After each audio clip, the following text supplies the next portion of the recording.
Good morning all of you. आज मैं आपको लेसन 8 फोर्थ सेमेस्ट्री पॉलिटिक्स साइंस की बुक का जो 8वां जो पार्ट है सूचना का अधिकार, राइट टू इन्फॉर्मेशन पर चर्चा करूंगा। वर्तमान युग सूचना एवं तकनीक का युग है।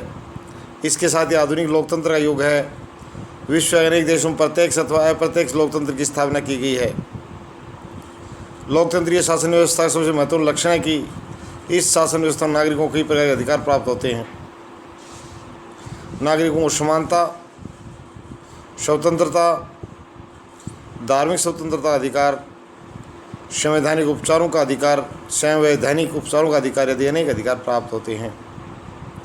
इन अधिकारों का व्यक्ति को अपने जीवन का सर्वोत्तम विकास कर सकता है।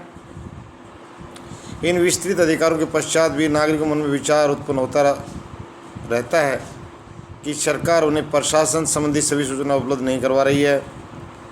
जब तक नागरिकों को सरकार की सारी योजनाओं तक कार्य की पूरी जानकारी न हो, तब तक लोकतंत्र को वास्तविक लोकतंत्र नहीं बनाया जा सकता। यहाँ पर एक तथ्य को ध्यान में रखने की आवश्यकता है कि विश्व के सबसे बड़े लोकतांत्रिक देश भारत में ही नागरिकों को सूचना प्राप्त करने का अधिकार ही प्राप्त नहीं है, वरन विश्व के अनेक देशों के नागरिकों को अधिकार प्राप्त है। विश्व में सबसे पहले 240 वर्ष पूर्व सूचना की स्वतंत्रता अधिनियम पारित किया गया था। इसके बाद समय समय ऐसा अधिनियम पारित होता गया।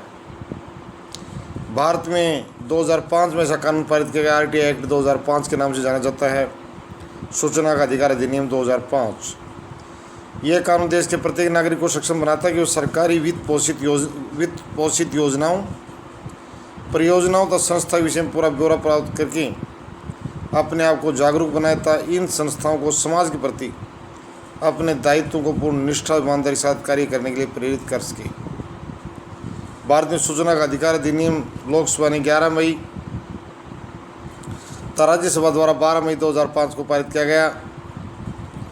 15 जून 2005 को राष्ट्रपति एपीजे अब्दुल कलाम की स्वीकृति के पश्चात 12 अक्टूबर 2005 को सरकार द्वारा सारे देश में औपचारिक रूप से लागू कर दिया गया। जम्मू कश्मीर को इस अधिनियम से बाहर रखा गया, अर्थात वहाँ यह अधिनियम लागू नहीं हुआ। जम्मू कश्मीर राज्य में अलग से जम्मू कश्मीर सूचना का अधिकार अधिनियम 2004 लागू है। सूचना प्राप्त करने के अधिकार में निम्न अधिकार शामिल हैं: दस्तावेजों तथा अभिलेखों का निरीक्षण करना, दस्तावेजों अथवा अभिलेखों की प्रमाणित प्रतिलिपियाँ लेना, सामग्री के प्रमाणित नमूने लेना। यदि सूचना कंप्यूटर अन्य तरीके से रखी गई तो डिस्केट, फ्लॉपी, टेप, वीडियो के सेट, अन्य इलेक्ट्रॉनिक साधन अथवा प्रिंट आउट के रूप में सूचना प्राप्त करना। ये अलग अलग प्रकार के इसमें प्रावधान किए गए हैं। भारत में सूचना के अधिकार का विकास, development of right to information in India, सूचना के अधिकार अधिनियम 2005 के पारित होने के पश्चात भारत में प्रजातंत्र सही अर्थों में प्रजातंत्र बन गया है। यदि इस अधिनियम को देश के प्रजातंत्र इतिहास में भी एक लगा मील का पत्थर कहें तो इसमें कोई अतिशयोक्ति नहीं है। इस अधिनियम पहली बार मुक्त सरकार की अवधारणा को कानूनी मान्यता प्रदान की है। यह अधिनियम जनता के हाथों में इतना शक्तिशाली अस्त्र सौंपता है जिसके अंतर्गत नागरिक सरकार की किसी भी नीति तथा योजना की जानकारी प्राप्त करने में सक्षम है। देश के नागरिक बिना किसी भय व संकोच के शासन के संबंध में जानकारी प्राप्त कर सकता है। इस अधिनियम से मानव अधिकारों के लोकतांत्रिक विस्तार को नवीन आयाम प्रदान किया गया है। वहीं दूसरी ओर शासन व्यवस्था में भ्रष्टाचार, स्वेच्छाचारिता, निरंकुशता आदि पर अंकुश लगाने तथा पारदर्शी और जवाबदेही के एक नवीन युग का सूत्रपात भी किया गया है। भारत में सूचना का अधिकार अधिनियम 2005 में पारित किया गया, परंतु इसकी शुरुआत राजस्थान के मजदूर शक्ति संगठन की पहल पर हुई थी। 1990 के आरंभ में ये अभियान न्यूनतम मजदूरी की मांग को लेकर तथा सरकारी बही खाते में पारदर्शिता लाने के लिए चलाया गया था। इसके अतिरिक्त सूखा राहत कार्यक्रमों में झूठी प्रविष्टियाँ तथा सरकारी कार्यप्रणाली व्याप्त भ्रष्टाचार के संबंध में जानकारी प्राप्त करने के लिए मजदूर शक्ति संगठन ने कार्यक्रम आयोजित किए गए। ये राजस्थान का मजदूर शक्ति संगठन है, इसकी पहल बहुत बड़ी रही है, साधुवाद देता हूँ मैं इनको। राजस्थान में गांव गांव में इस अभियान की सफलता नहीं, अभियान पूरे देश में फैल गया।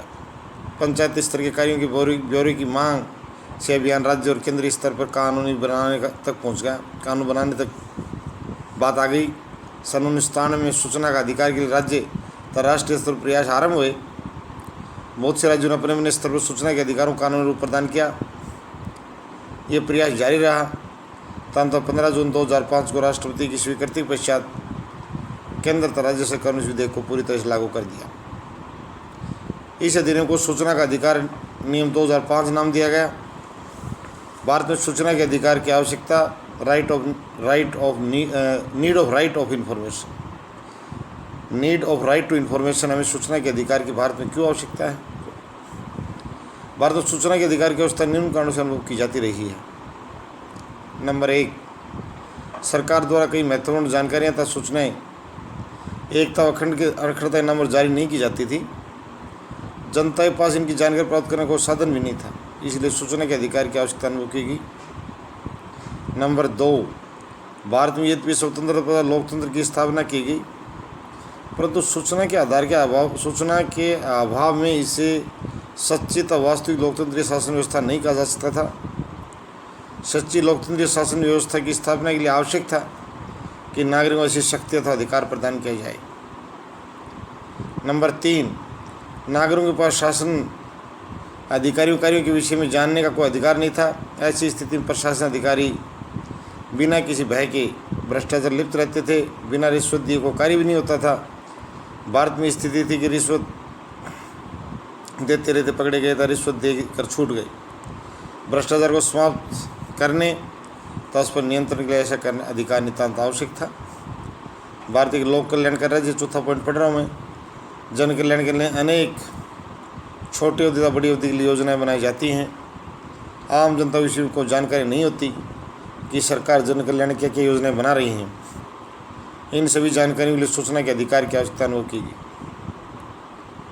नागरिकों को देश की आर्थिक स्थिति विषय में जानकारी प्राप्त करने का अधिकार है। जनता को जानने का पूरा हक है कि सरकार क्यों कितना धन खर्च कर रही है, तो सरकार को कहीं से कितनी आय प्राप्त हो रही है। नंबर 6, लोकतंत्र एक ऐसी शासन व्यवस्था है जिसमें देश के सभी नागरिकों को बिना किसी भेदभाव के प्रशासनिक कार्यों में भाग लेने का अधिकार प्राप्त होता है। लोकतंत्र लोगों द्वारा शासन व्यवस्था है। शासन व्यवस्था लोगों की सहभागिता बढ़ाने के लिए भी इस अधिकार की अति आवश्यकता है। मैं भारत में सूचना के अधिकार की आवश्यकता पर बता रहा हूँ कि भारत में इसकी आवश्यकता क्यों पड़ी। नंबर 7, लोकतंत्रीय सरकार अपने सभी कार्यों में जनता के प्रति उत्तरदायी होती है। यदि लोगों का सूचना का अधिकार है तो इसे सरकार की जवाबदेही में वृद्धि होगी। सूचना के अधिकार का लोगों के सर्वांगीण विकास को बढ़ावा मिलेगा।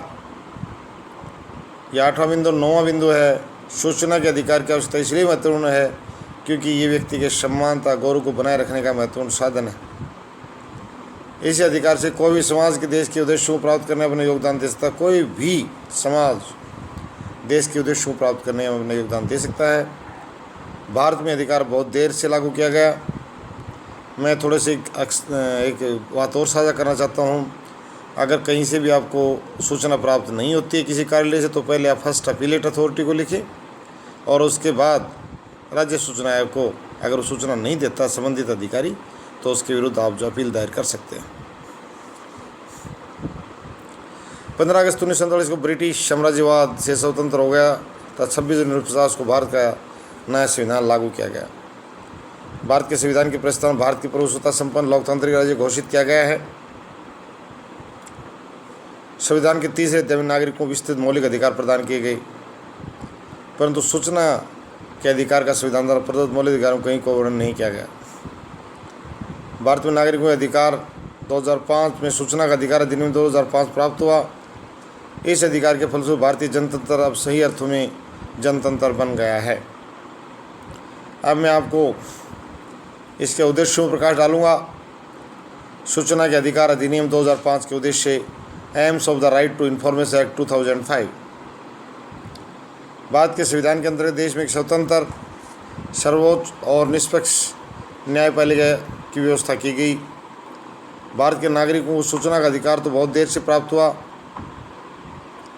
परंतु न्यायपालिका ने अपने विभिन्न निर्णयों में बोलने तथा विचार व्यक्त की स्वतंत्रता, चाहे जीवन के अधिकार में सूचना पाने का अधिकार को स्वीकार किया था। इसके अतिरिक्त भारत में लोकतंत्रीय शासन व्यवस्था की स्थापना के कारण सरकार गतिविधियों को जानने का अधिकार प्राप्त है। विशेष रूप से उन सभी योजनाओं, नीतियों तथा निर्णयों की जानकारी प्राप्त करने का अधिकार है जिनका प्रभाव नागरिकों को जीवन, स्वास्थ्य अथवा आजीविका और प्रतिकूल प्रभाव पड़ने की संभावना हो। एक महत्वपूर्ण प्रश्न उठना स्वाभाविक है कि सर्वोच्च न्यायालय ने बोलने तथा विचार व्यक्त करने की स्वतंत्रता और मान्यता प्रदान कर दी है। सूचना का अधिकार को अलग से कानून मान्यता देने की क्या आवश्यकता है? इस प्रश्न का सीधा, सरलता स्पष्ट उत्तर यह है कि स्वतंत्रता के पश्चात हमारे देश में शासन तंत्र ने एकता, अखंडता और राष्ट्रीय सुरक्षा तथा लोकहित का बहाना बनाकर जनता को कभी भी वास्तविक स्थिति अवगत नहीं करवाया। इसलिए ऐसा कानून की आवश्यकता अनुभव की गई। जनता को शासन तंत्र की नीति की जानकारी न होने के कारण सरकारी भ्रष्टाचार को बल मिलता गया, बड़े बड़े घोटाले होते गए। प्रधानमंत्री समेत बड़े बड़े नेताओं तथा अधिकारियों के विरुद्ध आरोप लगते रहे, परंतु जनता को ऐसा अधिकार प्राप्त नहीं था जिसके अंतर्गत पूरी सच्चाई जान सके। जनसाधारणों की शासन के निर्णय तथा कार्यों से अनभिज्ञ बनाए रखा गया। सरकार की कई कल्याणकारी तथा विकास योजनाओं का लाभ भी आम जनता तक नहीं पहुंच सका। परिणाम स्वरूप देश की जनता में शासन के प्रति अविश्वास तथा रोष की भावना उत्पन्न होने लगी। जनता के मन में रोष इस बात को लेकर भी था कि इन्हें उस बात की जानकारी नहीं दी जाती होती थी कि सरकार ने उनके विकास तथा कल्याण के लिए कितना धन आवंटित किया है। सरकार ने जो धन आवंटित किया था वह कहाँ पर था, किस तरह कितना खर्च हुआ, कितने धन का गबन हुआ, जनता को ऐसी किसी प्रकार की जानकारी प्राप्त नहीं होती थी। इसी तरह सरकार की कार्य प्रणाली संबंधी ऐसे उभरे भिन्न महत्वपूर्ण विषयों तथा तथ्य पर गंभीरतापूर्वक विचार करते हुए संसद को अनुभव होने लगा। यदि हम भारत में वास्तव में लोकतंत्र शासन व्यवस्था के समर्थक हैं, इस वास्तव में प्रशासनिक कार्यों में जनभागिता चाहते हैं तथा जनता में भावना जागृत करना चाहते हैं, तो सरकार तथा उसके विभिन्न अभिकरण निरंकुश तथा सुचारू नहीं है, वह सभी कार्यों जनता के प्रति जवाबदेह हैं। तो इसके लिए आवश्यक है कि सरकारी सभी कार्यों की जानकारी साधारण जनता उपलब्ध हो। सर्वसाधारण को ये जानने का पूर्ण अधिकार है शासन व प्रशासन जनता के प्रति दायित्व किस सीमा तक निभा रहा है। ये महत्वपूर्ण बात सामने उभर कर आई। हमारी संसद ने अनुभव की कि भैया ये सुधार करना जरूरी है। अब मैं सूचना के अधिकार अधिनियम में विभिन्न प्रावधानों की चर्चा करूंगा, जो वकील साथी भी आज मैं वीडियो राष्ट्रीय स्तर पर जारी करूंगा। सभी नागरिक, प्रबुद्ध नागरिक और समाज सेवी संगठनों जुड़े लोग और विशेष रूप से अधिवक्ता इसको ढंग से सुने। मैं ऐसी आशा करता हूँ सभी भाइयों से कि सबके लिए ज्ञानदायी होगी और अधिकार को बल मिलेगा। तो अब मेरा सूचना का अधिकार अधिनियम 2005 संबंधी विभिन्न प्रावधानों की बात करूँगा मैं। Various provisions regarding right to information act 2005 प्रशासन अधिकारियों के दायित्व को सुनिश्चित करने के लिए तथा उसको कार्यों में पारदर्शिता लाने संसद ने सूचना का अधिकार अधिनियम 2005 पास किया। इस सूचना के अधिकार में निम्न तथ्यों का समावेश किया गया। पहला प्रावधान है, प्रत्येक नागरिक को ऐसी सूचना प्राप्त करने का अधिकार है जो किसी लोक प्राधिकरण के पास उपलब्ध है, पब्लिक अथॉरिटी के पास उपलब्ध है अथवा उसके नियंत्रण अन्य अधिकारी के पास उपलब्ध है। केंद्रीय सूचना अधिकारी अथवा राज्य सूचना अधिकारी जैसी भी स्थिति हो, ये सूचना प्राप्त करने, सर्जित करने, व्याख्या करने तथा आवेदनकर्ता द्वारा उठाई गई समस्याओं का समाप्त करने की उपेक्षा नहीं की जा सकती। नंबर 2, इस अधिनियम सूचना को बड़े व्यापक ढंग से व्यवस्थित करने का प्रयास किया गया है, जिसके अनुरूप अनेक प्रकार की जानकारियाँ चाहे भले ही वे किसी भी रूप में हों, इसमें शामिल की गई हैं। नंबर 3, इस अधिनियम के माध्यम से देश का प्रत्येक नागरिक बिना किसी अवरोध, पक्षपात, डर व भय के किसी भी लोक प्राधिकारी के नियंत्रण अधीन सूचनाओं की मांग कर सकता है। इस अधिकार के अंतर्गत सभी गैर सरकारी संगठन भी आते हैं जिन्हें सरकार से कोई वित्तीय सहायता प्राप्त होती है। इसके साथ ही कुछ विशिष्ट सुरक्षा गुप्तचर संस्थाएं इस कानून की परिधि से दूर रखी गई हैं। परंतु यदि कोई प्रकरण भ्रष्टाचार तथा मानवाधिकार हनन से संबंधित है तो ऐसी स्थिति में इन संस्थाओं से भी जानकारी प्राप्त की जा सकती है। जो चौथा जो प्रावधान है, देश के प्रत्येक नागरिक को सूचना पाने के अधिकार के अंतर्गत ये कानून अत्यंत व्यापक एवं सक्रिय तंत्र की व्यवस्था करता है, जिससे प्रत्येक नागरिक को किसी भी तरह की जानकारी प्राप्त करने में कोई कठिनाई न आए। सूचनाओं की पहुंच सुगमतापूर्वक सुनिश्चित करने के लिए प्रत्येक सार्वजनिक प्राधिकरण, निकाय तथा विभाग के ऊपर ये कानूनी बाध्यता आरोपित की गई है कि वह अनिवार्य रूप से अपने यहाँ एक लोक सूचना अधिकारी नियुक्त करे, जिसका सर्वप्रथम कर्तव्य जनता से सीधे आवेदन प्राप्त कर उन्हें अपेक्षित सूचना उपलब्ध करवाए। यानी SPIO की व्यवस्था हर विभाग में की गई है इस प्रावधान के तहत ही। नंबर 5, इस कानून के द्वारा किसी व्यक्ति के लिए सूचना प्राप्त करने संबंधी एक सरल एवं सहज प्रक्रिया का प्रावधान किया गया है। जो भी व्यक्ति सूचना प्राप्त करना चाहता है वह संबंधित लोक सूचना अधिकारी के समक्ष हिंदी, अंग्रेजी अथवा उस क्षेत्र की आधिकारिक भाषा में निश्चित किए गए शुल्क के साथ आवेदन कर सकता है। इसके अतिरिक्त इस कानून में ये प्रावधान किया गया है, यदि आवेदक गरीबी रेखा से नीचे की श्रेणी में आता है तो ऐसी स्थिति में उसके लिए निर्धारक शुल्क संबंधी बाध्यता पूर्ण समाप्त कर दी गई। यानी अगर BPL बिलो पॉवर्टी लाइन से नीचे का अगर आवेदक है तो उस पर कोई पूर्ण रूप से समाप्त कर दी गई निर्धारित शुल्क संबंधी बाध्यता, जो कि इस कानून के मानवीय पक्ष को उजागर करता है। उसे शुल्क में छूट तभी प्राप्त होगी यदि वह गरीबी की रेखा से नीचे जीवन यापन करने संबंधी दावे का प्रमाण पत्र प्रस्तुत करता है। इसके अतिरिक्त इस अधिनियम में ये व्यवस्था की गई है, यदि आवेदनकर्ता अथवा सूचना संबंधी आवेदन भूलवश किसी गलत प्राधिकारी को दे देता है तो ऐसी दशा में उस प्राधिकारी का दायित्व होगा कि उक्त आवेदन को संबंधित विभाग अथवा अधिकारी के पास भिजवाए। इसके साथ ही इस से सूचना आवेदक को दी जाए यदि गलती से या जानकारी के अभाव में अगर वो किसी अन्य अधिकारी को अगर भेज देते हैं, जरूरी है कि उस संबंधित कंसर्न को वो अधिकारी भेजे और आवेदक को भी सूचित करे। छठा जो इसमें प्रावधान है, यह कल्याणकारी कानून लोक सूचना अधिकारी पर इस बात की बाध्यता भी निश्चित करता है कि वह सूचना प्राप्त करने संबंधी आवेदन प्राप्त होने के 30 दिनों के अंदर मांगी गई सभी सूचनाएं प्रदान करें। यदि सूचना किसी व्यक्ति के जीवन व स्वतंत्रता से संबंध रखती हैं तो 48 घंटे के अंदर सूचना आवेदनकर्ता को प्रदान की जाए। 7वां बिंदु है, यदि सूचना पाने का अधिकार सर्वसाधारण को प्रदान किया गया, परंतु इस अधिनियम में ये व्यवस्था भी की गई कोई व्यक्ति सूचना के अधिकार के नाम पर व्यक्ति, समाज तथा देश के व्यापक हित में गोपनीय रखी जाने वाली आवश्यक जानकारी को प्रकटीकरण न हो पाई। इसलिए कुछ ऐसी सूचनाएं प्रथम दृष्टि सूचना अधिकारी देने से इनकार कर सकता है, जिनको अधिकारी देने से मना कर सकता है। इस प्रावधान के तहत वो सूचनाएं निम्न प्रकार हैं, मैं उनका बता रहा हूँ। इस श्रेणी में आने वाली जो प्रमुख सूचनाएं हैं मैं उनकी बात करूँगा। ऐसी सूचना यानी जो न दी जाए, को आवश्यक नहीं देना, या SPIO के लिए ही सूचना जिसके प्रकाश पर न्यायालय को प्रतिबंध लगा रखा है सूचना न दी जाए। ऐसी सूचना जिसके प्रकट होने से किसी व्यक्ति का जीवन अथवा शारीरिक सुरक्षा अनावश्यक रूप से खतरे में पड़ जाए, नहीं, ऐसी सूचना न दी जाए। नंबर 3, ऐसी सूचना जिसके प्रकट करने से राष्ट्रीय एकता, अखंडता, सुरक्षा, वैज्ञानिकता, आर्थिक तथा पूरे देश के पास मैत्रीपूर्ण संबंधों पर प्रतिकूल प्रभाव पड़ने की संभावना हो, ऐसी सूचना न दी जाए। चौथा बिंदु, ऐसी सूचना जिसके प्रकटीकरण से संसद तथा विधानमंडलों के विशेष अधिकारों का हनन होता है, वैसी सूचनाएं भी न दी जाएं। और ऐसी सूचनाएं जो किसी अपराध को प्रेरित करती हों वो भी न दी जाएं। ऐसी सूचना जिसके प्रकट होने न्यायालय की अवमानना होती है वो न दी जाएं। और 7वां बिंदु है, सूचना जो अन्वेषण की प्रक्रिया, बंदीकरण तथा अपराधियों के अभियोजन को रोकने की क्षमता रखती हों न दी जाएं। और 8वीं जो प्रावधान है न देने का प्रावधान, ऐसी सूचना जो व्यक्ति सूचना से संबंधित हो, यदि सूचना प्रदान की जाती है तो इसकी किसी लोक क्रियाकलाप अथवा हित की हानि पहुंचाने की संभावना रहती है तो किसी व्यक्ति विशेष से संबंधित सूचना नहीं दी जाए। उपरोक्त वर्णित सीमाओं के बावजूद भी तथ्य ध्यान में रखने लायक है, यदि लोक सूचना अधिकारी ऊपर वर्णित में से किसी सूचना प्रक्रिया जनित में विशेष रूप से लाभकारी प्रतीत होता है तो ऐसी स्थिति उक्त विषयों पर भी जानकारी प्रदान कर सकता है। इनका भी अधिकार SPIO को दिया गया है कि सूचना प्रदान करने का अगर लोक हित से संबंधित कोई बात है, अगर जन भला हो रहा है, जन कल्याण हो रहा है, तो इस तरह की सूचनाएं दी जा सकती हैं।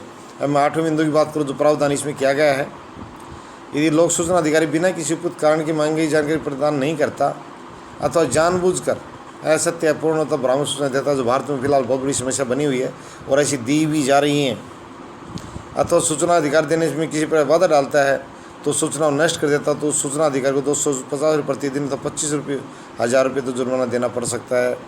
मैं माननीय आयोग से अनुरोध करूंगा कि इस दंड को मजबूती प्रदान करें, क्योंकि बड़ी संख्या में इस तरह के उल्लंघन के मामले सामने आ रहे हैं। 9वां प्रावधान, इस अधिनियम की एक प्रमुख विशेषता ये भी है कि यदि सूचना अधिकारी द्वारा कानून की व्यवस्थाओं का उल्लंघन किया जाता है तो आवेदनकर्ता बिना किसी डर व भय के 2 स्तरों पर अपील कर सकता है। ऐसी अपील का निस्तारण 30 से 45 दिन के अंदर अवश्य कर देना चाहिए। अब मैं सूचना के अधिकार संबंधी भ्रांतियाँ उनका समाधान की बात करूँगा। Confusion and their solution regarding right to information. यद्यपि सूचना के अधिकार संबंधी निर्मित कानून की उपयोगिता तथा उसके शासन संबंधी कार्यों में पारदर्शिता लाने के लिए भरसक प्रयास किए गए हैं, परंतु फिर भी समाज के कुछ व्यक्ति ऐसे भी हैं जो सूचना के अधिकार कानून से संबंधित कई प्रकार की अफवाहें, अज्ञानता, भ्रांतियाँ फैलाने में लगे रहते हैं। समाज में ऐसे व्यक्ति निरंतर अपनी संकीर्ण रूढ़िवादी मानसिकता का परिचय देते हुए कानून के संबंध में अफवाहें तथा भ्रम फैलाने का अनावश्यक प्रयास करते रहते हैं, जिनमें से प्रमुख का विवरण एवं उनका तर्क संगत समाधान निम्न प्रकार है। वांछित सूचनाओं की मांग। सूचना के अधिकार से संबंधित एक अफवाह भ्रांति फैलाई गई कि नागरिक अनुचित एवं अनावश्यक तौर पर अवांछित सूचनाओं की मांग करने आरंभ कर देंगे, परंतु वर्तमान स्थिति में इस भ्रांति का मानना कठिन है, क्योंकि आज भारत का नागरिक शिक्षित है। ये पहले कहा गया था कि अवांछित सूचना मांग कर देंगे, डिमांड ऑफ अनडिजायरेबल इन्फॉर्मेशन, पर ऐसा नहीं है।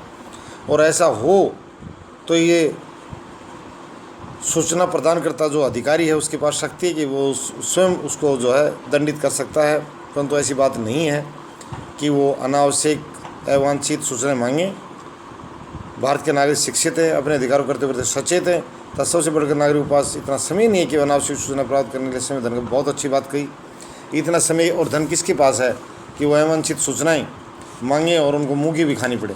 अवांछित सूचनाएं देने के लिए ज़रूरी नहीं है कि अधिकारी बाध्य है, उसके दुरुपयोग का मामला भी बनता है।